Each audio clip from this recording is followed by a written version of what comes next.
बिस्मिल्लाहिर्रहमानिर्रहीम। दोस्तों, अगर आपकी कलराठी ज़मीन है यानी कि नमकियात वाली शोरज़दा आपका रकबा है और आप गंदम काश्त करना चाह रहे हो, तो आपको कौन सी गंदम की वैरायटी काश्त करनी चाहिए, किस तरीके से गंदम काश्त करनी चाहिए, कौन कौन सी खादों का इस्तेमाल करना चाहिए और किस तरीके से आपको पानी लगाना चाहिए ताकि आप गंदम की फसल से भरपूर पैदावार भी हासिल कर रहे हों और नमकियात के जो असरात हैं वो आपकी पैदावार के ऊपर असरअंदाज ना हो रहे हों, इसके बारे में आज हम तफसील से बात करेंगे। अगर आपने हमारा चैनल सब्सक्राइब नहीं किया तो चैनल को सब्सक्राइब कर दें, साथ में बेल के बटन को दबा दें ताकि फसलों के मुतालिक हम जितनी भी वीडियो बना रहे होते हैं वो आपको बर वक्त मिल सकें।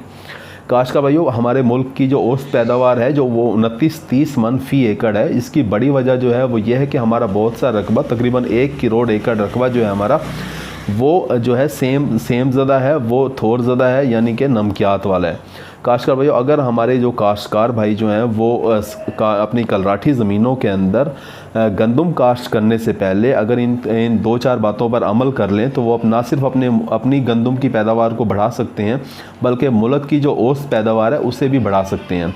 काश्तकार भाई, वो 3-4 काम कौन कौन से हैं उसके बारे में आज हम बात करते हैं। सबसे पहले अगर गंदम की वैरायटी की बात की जाए तो फैसलाबाद 2008 वैरायटी काश्त करें। ये कलराठे रकबों के अंदर बहुत अच्छी परफॉर्म कर रही होती है, बड़ी अच्छी पैदावार आती है। ये रेतले रकबों के अंदर भी बड़ी अच्छी पैदावार दे रही होती है, यानी कि ऐसी ज़मीनें जहाँ पर पानी की कमी पाई जाए वहाँ फैसलाबाद 2008 वैरायटी जो है वो बड़ी अच्छी पैदावार दे रही होती है। काश्तकार, इसके अलावा बात की जाए तो अनाज 2017 वैरायटी है, वो भी कलराठी ज़मीनों के अंदर बड़ी अच्छी पैदावार देती है और उजाला 2017 वैरायटी जो है वो भी बड़ी अच्छी पैदावार दे रही होती है। तो आप इन वैरायटी में से कोई भी काश्त कर लें तो आप एक अच्छी पैदावार हासिल कर सकेंगे। काश्तकार, इसके बाद अगर शरह बीज की बात की जाए कि आपको कितना बीज फ़ी एकड़ इस्तेमाल करना चाहिए, तो कलराठे रकबों के अंदर थोड़ा सा ज़्यादा बीज इस्तेमाल करना पड़ता है, यानी कि आप जो है वो 50 से 60 किलोग्राम फ़ी एकड़ बीज काश्त करोगे। और अगर बात की जाए कि किस वक्त काश्त की जाए तो आप नवंबर के महीने के अंदर जो है अपनी गंदम की फसल काश्त कर लें। अगर आपका कलराठा रकबा है, नमकियात वाला रकबा है, तो नवंबर के महीने के अंदर अपनी जो फसल है वो काश्त कर लें। अगर आप दिसंबर में लेके जाते हैं तो फिर आपको बीज जो है वो बीज की मिकदार जो है वो बढ़ानी पड़ेगी। काश्त का भाई, अगर बात की जाए कि आपको जो है गंदम की फसल किस तरीके से काश्त करनी चाहिए तो इसके बारे में मैं आपको बाद में बताऊंगा। पहले आपने एक काम ये करना है कि आप जब अपनी गंदम की फसल को काश्त करने लगो तो आपने जो बीज है उसका वो 12 घंटे के लिए आपने भिगोना है पानी के अंदर, और पानी आपने इस्तेमाल करना है नहर का पानी। ये गौर से सुन लें, नहर का पानी जो है उसके अंदर आपने जो आपका बीज है वो आपने 12 घंटे के लिए वो आपने नहर के पानी के अंदर भिगोना है। उसके बाद आपने जो है इसे काश्त करना है। इससे जो है उगाव बहुत अच्छा हो रहा होगा, क्योंकि कलराठे रकबों का एक बहुत बड़ा मसला ये होता है कि बीज जो है उसकी ताकत नहीं होती कि वो पानी जज़ब करे और फिर अपने उगाव की तरफ जाए। जब आप इसे पहले से ही 12 घंटे अपने अच्छे पानी के अंदर, नहर के पानी के अंदर आप इसे भिगो लोगे तो ये अच्छा खासा पानी जो है वो जज़ब कर लेगा और इसका फिर बाद में उगाव बड़े अच्छे तरीके से हो रहा होगा। काश्त भाई, अब तरीक़े काश्त की बात की जाए तो 2 से 3 तरीके हैं। सबसे पहला अगर तरीका जो है वो है खुश्क तरीका।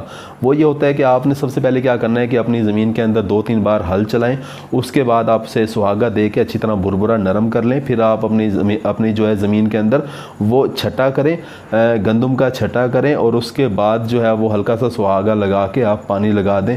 तो ये खुश्क तरीका है। इस तरीके से अगर आप गंदम काश्त करोगे तो क्या होगा, नमकियात जो है वो पानी के साथ नीचे बैठ जाएंगे और बीज का उगाव बड़े अच्छे तरीके से हो रहा होगा। बिल्कुल इसी तरीके से आप ड्रिल से अगर आप काश्त करना चाह रहे हो तो वो भी यही तरीका है कि आपने 2 से 3 बार पहले हल चलाएं, सुहागा दें, ज़मीन को अच्छी तरीके से भुरभुरा करें, नरम कर लें। उसके बाद ड्रिल से जो है वो अपने बीज को काश्त कर दें और उसके बाद पानी लगा दें। तो ये आप ड्रिल से आप इस तरीके से काश्त कर सकोगे।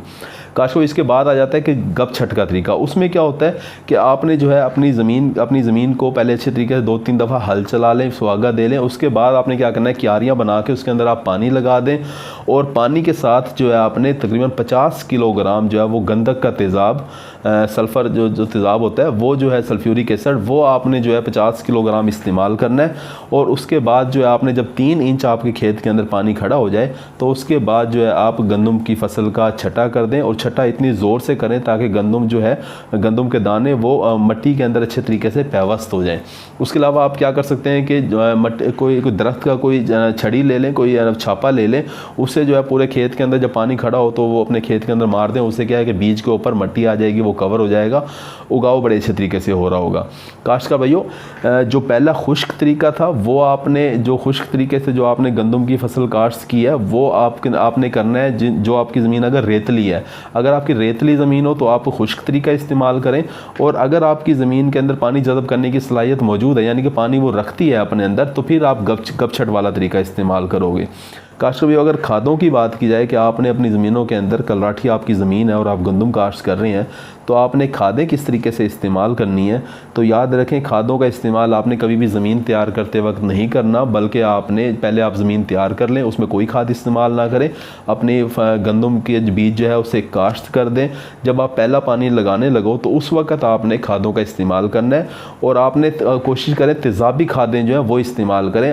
DAP वगैरह, यूरिया और DAP का इस्तेमाल ना करें, बल्कि तेज़ाबी खादें जैसे कि सिंगल सुपर फास्फेट है उसकी 4 बोरी, इसके अलावा 4 बोरी सिंगल सुपर फास्फेट की, 1 बोरी आपने पोटाशियम सल्फेट मिक्स कर लें उसके अंदर, और 2 बोरी जो है वो अमोनियम सल्फेट की। इन सारी खादों को आप मिक्स करें और पहले पानी के साथ आप जो है वो ज़मीन अपनी फसल को लगा दें। काश्त का भाई, जदीद तहकीक से ये साबित हुआ है कि पोटाशियम की जो खाद है वो अगर आप टुकड़ों की शक्ल में दें तो वो ज़्यादा फ़ायदेमंद होती है, ज़्यादा पैदावार हासिल हो रही होती है।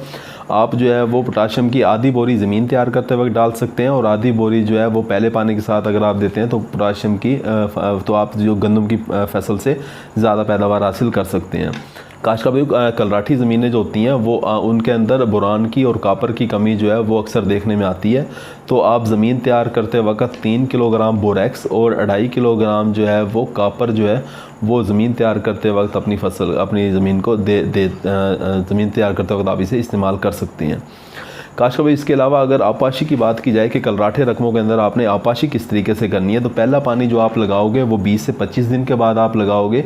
और लेकिन अगर आप धान की फसल के बाद अगर आप गंदम काश्त कर रहे हो तो फिर आप पहला पानी 30 से 35 दिन के बाद लगाओगे। इसके साथ आपने पहले पानी के साथ आपने क्या करना है कि आपने 10 किलोग्राम गंधक का तेज़ाब सल्फ्यूरिक एसिड जो है वो आपने इस्तेमाल करना है। तो इससे क्या होगा कि एक तो ज़मीन जो है वो कुछ नरम हो जाएगी, और ज़मीन कुछ नरम हो जाएगी। दूसरा ये होगा कि जो फसल जो है वो पीली पड़ जाती है वो फसल पीली भी नहीं पड़ेगी, और नमकियात के जो असरात हैं वो आपकी फसल के ऊपर ज़ाहिर नहीं हो रहे होंगे। काश्त का भाई, इसके अलावा अगर आपका जो है पानी भी अगर आपका खारा है, नमकियात वाला है, अगर आपका पानी भी ठीक नहीं है, तो फिर आपने क्या करना है कि आपने अपने पानी का पहले गंदम काश्त करने से पहले आपने पानी का तज्जिया करवाएं लेबार्ट्री से, और उसके बाद उसके मुताबिक जो है वो जिप्सम ज़मीन तैयार करते वक्त डाल दें। उसके बाद फिर जो है वो गंदम काश्त करें। काश्त का भाई, इसके अलावा जो है आपने अपनी ज़मीनों के अंदर जो है वो गोबर की गली सड़ी खाद का इस्तेमाल करना है, मुर्गियों की खाद का इस्तेमाल करना है। इसके अलावा आपने गले सड़े पत्तों का इस्तेमाल करना है। इस तरह से आप जो है वो खारे पानी के, नमकियात वाले पानी के जो असरात होते हैं फसल के ऊपर, उससे आप बच सकते हैं। काश्त का भाई, उम्मीद है कि वीडियो आपको अच्छी लगी होगी। अगर अच्छी लगी है तो इसे दूसरे काश्त का भाइयों से शेयर लाजमी कर दिया करें। अपना ख्याल रखिएगा। अल्लाह हाफ़िज़।